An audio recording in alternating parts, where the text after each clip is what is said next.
Hello, UNIV 100 class. It's Steve. I hope that you're doing well. Today, we're going to focus on a very important topic related to your success as a student at the University of Maryland, as well as your success in a future career path. And this is, of course, the topic of course selection. A lot of times, my experience, I've been an advisor now at Maryland for 9 years. My experience is that students don't think enough about course selection when it comes time to register for your classes for each semester. And course selection is really a series of actions or behaviors that you're taking that are designed or should be designed to promote success, to challenge you a bit intellectually, and also to help you identify paths for your future. So what we're going to do today is walk you through some of the tools and resources that are at your disposal to help you with course selection. And we're calling it the art of course selection because it really is truly an art form. It isn't something that you should approach haphazardly. It has a process to it. It has a logical format. And again, if you practice using the tools and resources that I'm going to walk you through here today, I think you'll find that you will have a more successful experience and you'll create a schedule that really works towards your strengths and really is also helping guide you towards your academic and your career goals. So let's go ahead and we're going to first touch on the different types of college majors that University of Maryland offers. Now, I will tell you, I was an exploratory student as a freshman in college many years ago. Many of you might be letters and science students, which is the exploratory path for, for TERPs. So when I'm mentioning these three categories of major, I don't want anyone to feel like, oh, I have to choose one of these categories right now. No, absolutely not. We're just going to kind of try to distinguish the different types of majors that are out there right now. So the first segment of majors is career specific. And these are going to be majors such as engineering, education, perhaps kinesiology, majors that have very direct career paths. So it's clear if I'm majoring in education, I may be looking to go into teaching or some other aspect of an instructional career path, working with kids, children, college students, and such.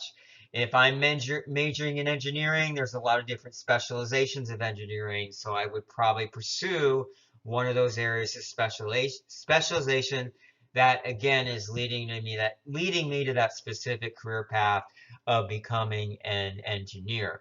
Then we have career-oriented majors, so that's going to be things, say, like biology or journalism. Believe it or not, journalism lends itself to a lot of different career paths. Communications would be another good example.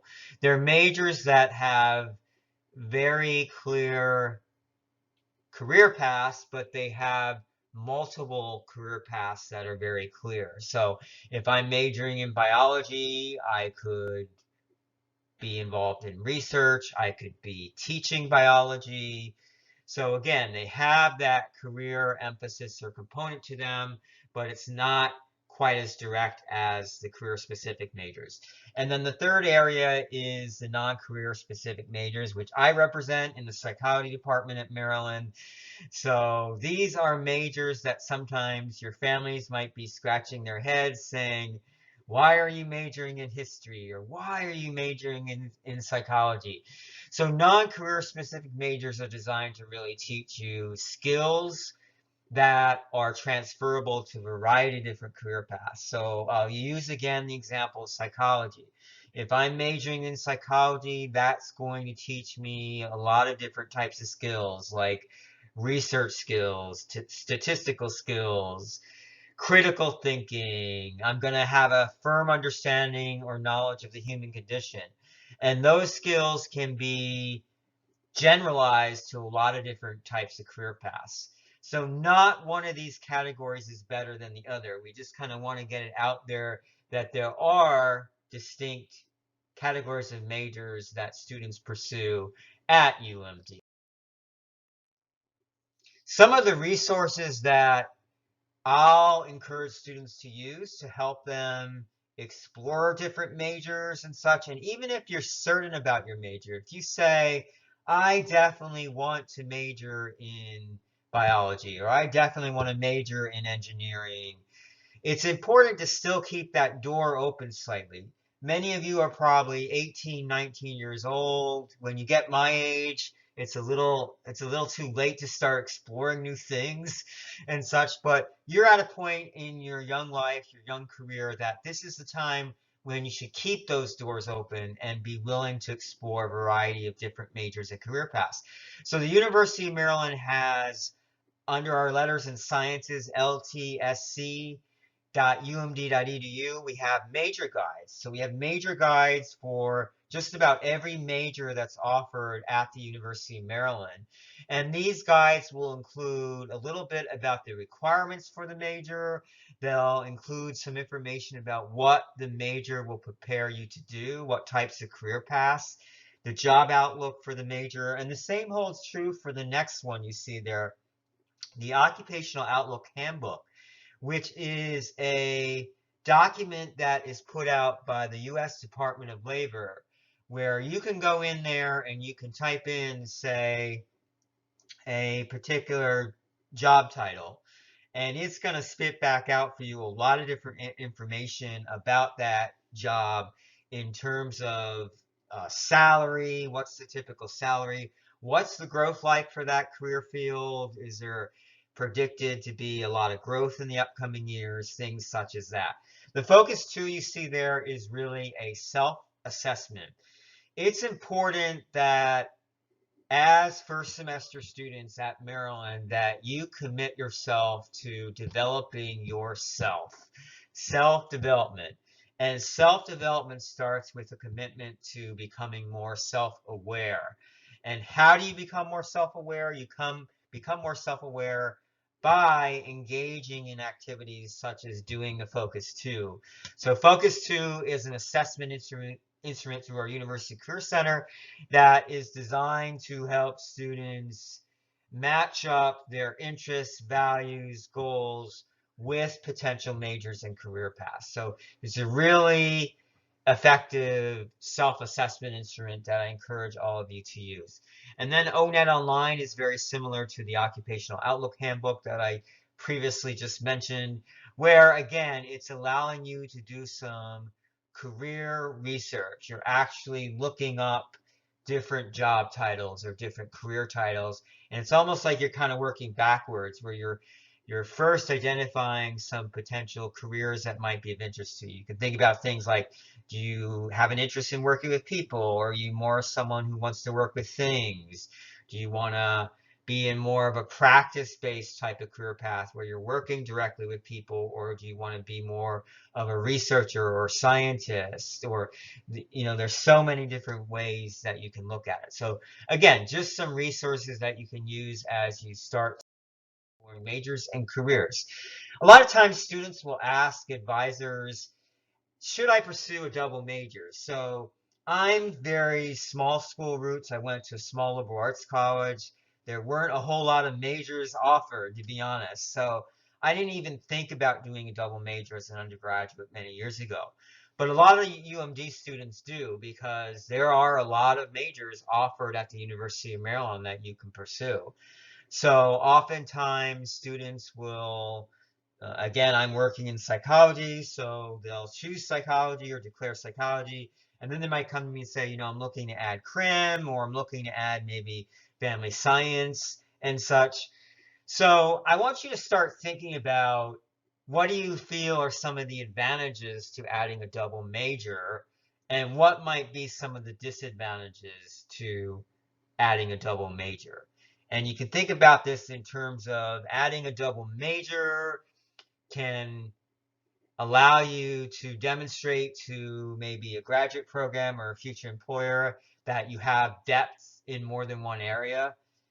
It also can allow you to make purposeful use of your elective courses or elective requirements. So you probably have heard from the university that your degree kind of breaks down in thirds. So you have a third of your major requirements, a third of your degree, your undergraduate degree, your bachelor's degree is in what we would call major requirements. The other third is in gen ed or core curriculum of courses.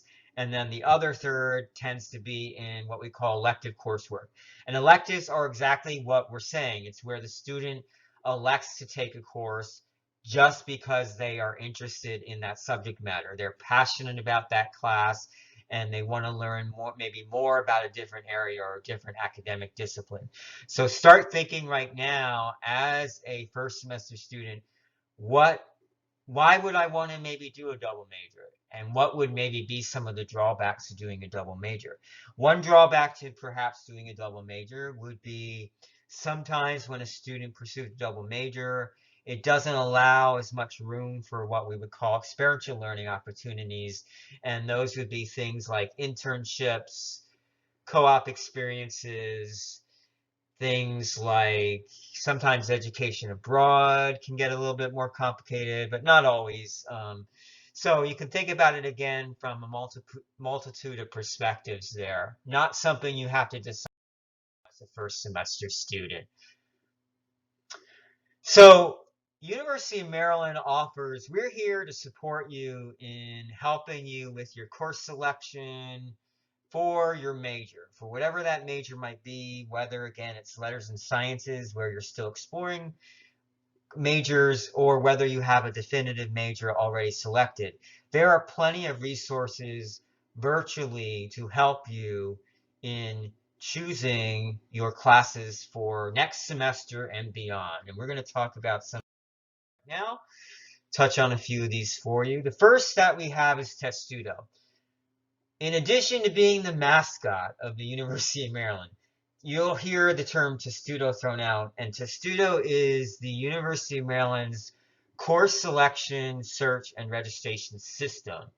Testudo.umd.edu is where you will go for a lot of different things, not just course selection, but it is in a lot of ways a one-stop shop for students to use a variety of different services.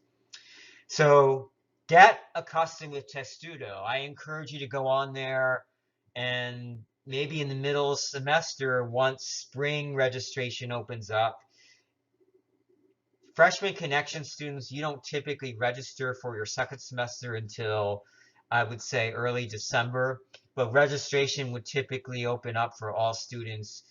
Well, we'll start opening up for students in mid-October. I shouldn't say for all students, but you can go on Testudo then and kind of explore all of the different academic disciplines where the university, to which the University of Maryland offers coursework. You can go on there and let's say you're looking for an I-Series class. You can go on there and search for an open I-Series course you might be interested in. An I-Series is again under the gen ed requirements. The other thing, the second item there that you see is sample four-year plans. So in addition to actually looking at four-year plans for potential majors you might be interested in, as part of this class, we're going to ask you to design a four-year plan.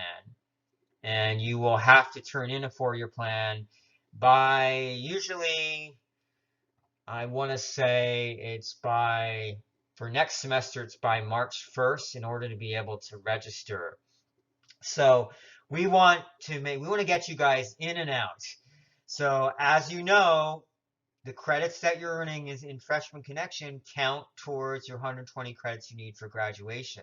So even though the university is referring to you as a spring admit, it doesn't really matter how they're referring to you. The credits that you're taking this semester are counting towards your degree, and that of course is a great thing for you and your families. So in terms of time and money, for one, we want to make sure that you have a four-year plan, that you're out, you get your degree, you get your undergraduate degree in 4 years or 8 semesters. It's not unreasonable for you as a student to expect that or your families to expect that. We don't want to keep you here any longer than that. We know that college is quite an investment of time and money.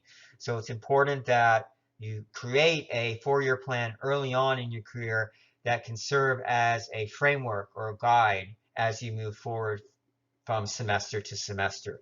You're going to find that many syllabi are available too for students to look at. So there are a lot of different syllabi online that you can review and such.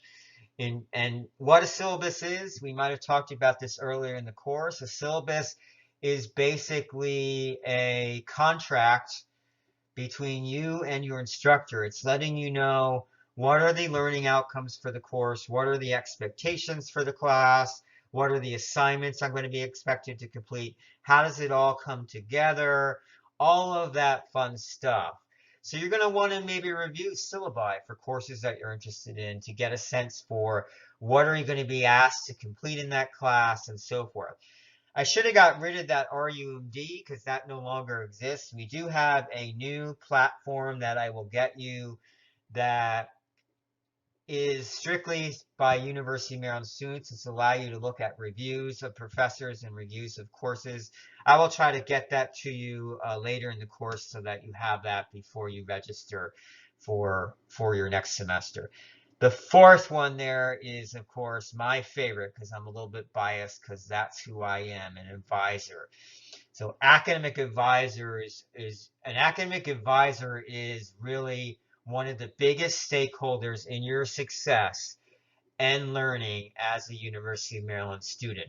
You want to seek out academic advising every semester that you're at University of Maryland. And again, even virtually, we're working with students virtually through phone or through Zoom or Google Meets to still assist you with all sorts of academic advising functions. And it can be not just course selection, but helping you with creating your graduation plan, helping you understand some of the policies, the academic policies of the university, exceptions to policies that you might need to get from time to time, how you can fit study abroad into your curriculum if you're looking to do that, finding an internship, how to engage in experiential learning outside the classroom. So a lot of different hats that academic advisors wear that can really help you be an effective and successful University of Maryland student. And the fifth one you see there is our degree audit system called UAchieve. So UAchieve, let's say that you wanted to know, you had an interest in switching to a different major. Let's say you're kinesiology and now you want to switch to psychology, okay? But you want to know, how do the courses that you already take fit in for your new major for psychology? UAchieve is the answer to that question. UAchieve allows you as a student to run a degree audit. A degree audit is basically telling you, here are the requirements that you've already fulfilled. Here are the requirements that still need to be fulfilled. Here are the number of cumulative credits that you earned. Here's your major GPA. Here's your overall GPA. It really is a very helpful resource for students. So uachieve.umd.edu, a really great tool to be using as you start planning for your course selection each semester. The reason you want to use UAchieve for your course selection is exactly what I just said, that you don't want to be, let's say that, let's talk about gen eds for a second. Let's say that you already took BSci 170, 171, which can fulfill your distributive studies natural science lab. But then you sign up for another science class that also fulfills that DN, SN requirement, but you only need one. You're going to be probably pretty angry or upset if you're not a science person and you take that second science class and then find out you didn't have to take it. So again, UAchieve, a really great resource for both students and advisors to use to track your progress towards graduation. Kind of touched on this already We'll have you later do a little assignment related to UAchieve to just kind of practice using it and getting familiar with the bells and whistles on there. So probably the biggest takeaway, I know this is a lot of information, you might have even tuned out already, who knows, but one of the biggest takeaways from this tutorial for you, I would say, is learning how to create a balanced course schedule. And what do we mean by balanced course schedule, and why is that important? Well, it's important to have a balanced course schedule because that is what breeds success and that is what breeds learning. So, can you imagine if you had a class schedule that had, say, 3 science labs and then maybe calculus and maybe a astronomy class or something like that. Very rigorous schedule that would be mostly all STEM courses, math and science. That isn't what we would call a balanced schedule because it doesn't have breadth to it. It has depth in terms of a lot of science, but it's not balanced where you're using right brain and left brain courses. So you want to use both right brain and your left brain. So anytime you're creating a class schedule for your time at the University of Maryland, you want to make sure it's balanced in that it has maybe some reading intensive courses like a philosophy class or a lit class, more on the humanities side, I guess you could say, with maybe a STEM course or two thrown in there, or an art class or what have you. You always want to have it be balanced, and you always want to work towards your strengths when you're building your schedule. Yes, you're coming to college because you want to advance yourself. You want to obtain a career, a rewarding career that I'm also assuming you want it to be financially rewarding. So, but you have to work towards your strength always. So if you were to say to me, I'm the advisor, and you're saying to me, Steve, I'm not really, my experience with science has not been very strong in high school, and then you sign up for 3 science courses, that's probably not a plan for success. Particularly in your early semesters of college, you have to figure out how to study. You have to figure out the different strategies to studying and learning that you need to apply as a college student. So you don't want to have a schedule that's overly rigorous. You do want to have one that kind of balances challenge and support.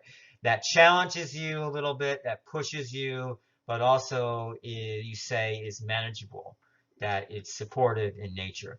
So you want to focus on interests. You can think about your interests outside of class, and maybe you're taking an elective or two that relates to those interests. A good example is our art and music classes. If I'm working with a student who says to me, I was a musician or I'm still a musician, maybe we have them taking a music history class and such.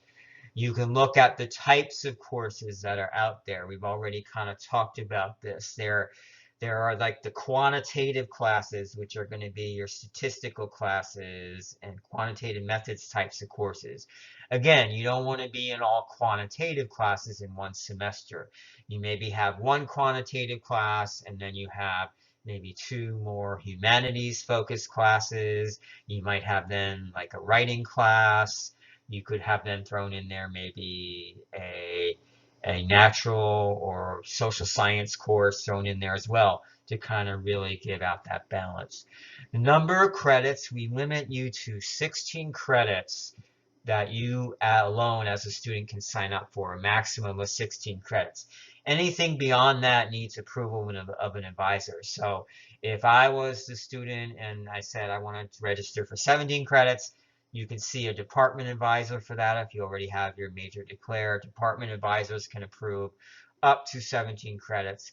Keep in mind that through schedule adjustment, which is the add drop period of the university, you can sign up for a maximum of 20 credits. So if you find a class that, let's say you register for 16 credits and then you find another class, a 3 credit class that you're really interested in that still has a lot of open seats, you can always wait and just add that class then starting on the first day of class if you're pretty confident it's going to still be open at that time. I personally don't recommend for first year students that you register for more than 16 credits. I don't really recommend that really for any semester, but we can't necessarily stop you from doing it. So you want to really think about how many credits can you take on. Now, there is the money plays into this a little bit. So as a full-time student, you pay the same amount whether you're taking 12 credits or 15, 16, 17, 18. So there is something to be said with an ability to maybe take more credits because it can actually save you money because you pay flat tuition fees once you're a full-time student. Just 12 or more is the same amount in terms of tuition money, tuition dollars. But you also want to, again, make sure that you are engaging in a plan for success in terms of the quantity, the number of credits that you're taking on. The time between classes in the virtual environment might be not quite as impactful, but it is something to be said if you're taking online courses and the instructor is engaging in synchronous learning. You still want to factor in the time between classes for prepping for that next class if you have an exam, for example. So if you had back-to-back classes that are synchronous online, that doesn't really give you a whole lot of time in between to review your notes from the previous class meeting. You know, one of the things that I'll probably mention to you in a future tutorial or in a future live session is the importance of reviewing your notes after each class meeting so that they kind of stay fresh in your head. So that was something that I found very helpful as a college student, not waiting and looking at those notes then until the next lecture happens. So getting in that habit of maybe having some time in between classes, I think, is always a good thing in terms of putting your. We have this rather new system called TerpEngage. TerpEngage.umd.edu is a appointment and scheduling system for students and advisors. So you can go on here and schedule an appointment with an advisor. A lot of offices are using the appointment scheduler on here. It's also a way for your advisor to post notes about interactions that they've had with you. So if, for say, you and I had a phone conversation and we're talking about your schedule for next semester, I'll put a note in there that says, discussed with John Doe, class potential course options for spring 2021. And then I can check a box that allows you then to see that note and such. So again, it's pretty basic at this point in time. They're looking to add a lot of different features to it, but you can view it right now as an appointment scheduler, advising appointment scheduler, as well as a note kind of note tracker, tracking notes that advisors have with you as a student. You may have heard of CourseOff.umd. So CourseOff at UMD is a really good resource where you can go on there and create potential schedules for yourself. You can see how the schedules look and such.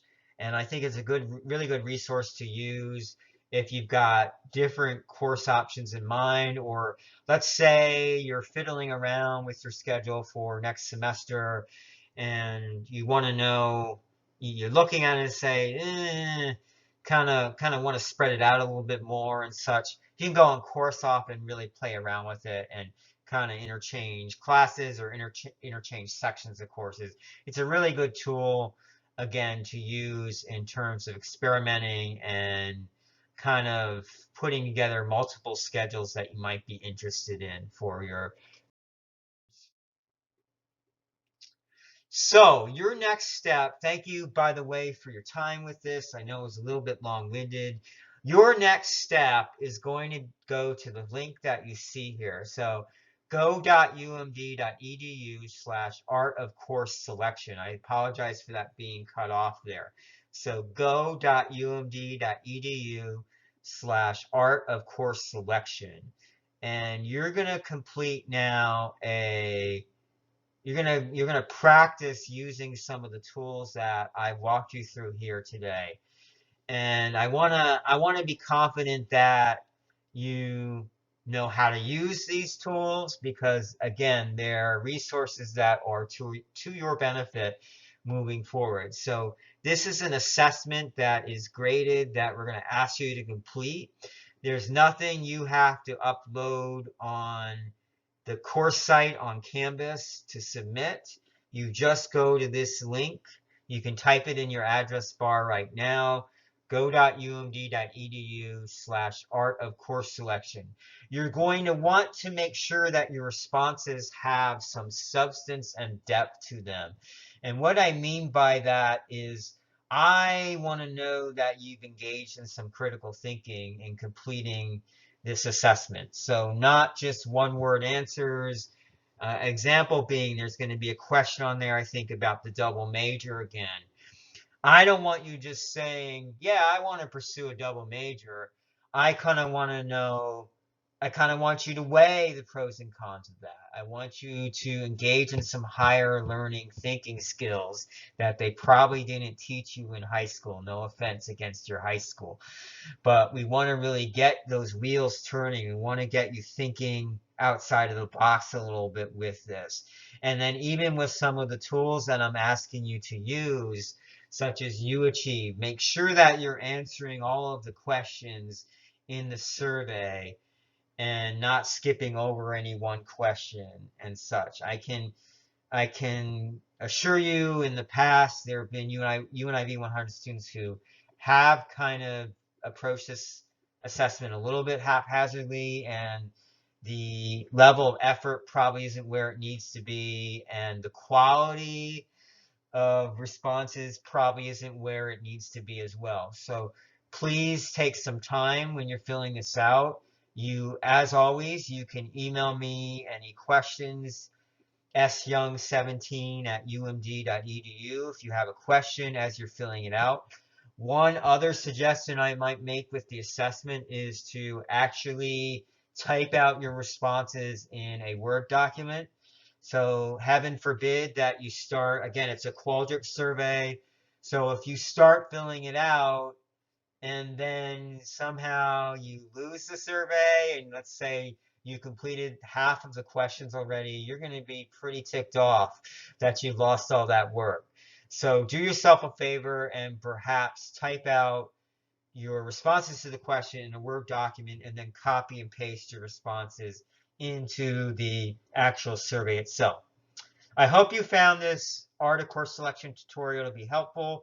Again, course selection, I feel, is something that we don't focus on enough with students at Maryland. So that's the relevance for this exercise or this theme or topic being presented to you in UNIV 100, because we want to catch you early. We want to make sure you're making some informed and smart decisions about your schedule, your academic schedule each semester at Maryland. I hope you all have a great day and a great night. Thank you so much for listening.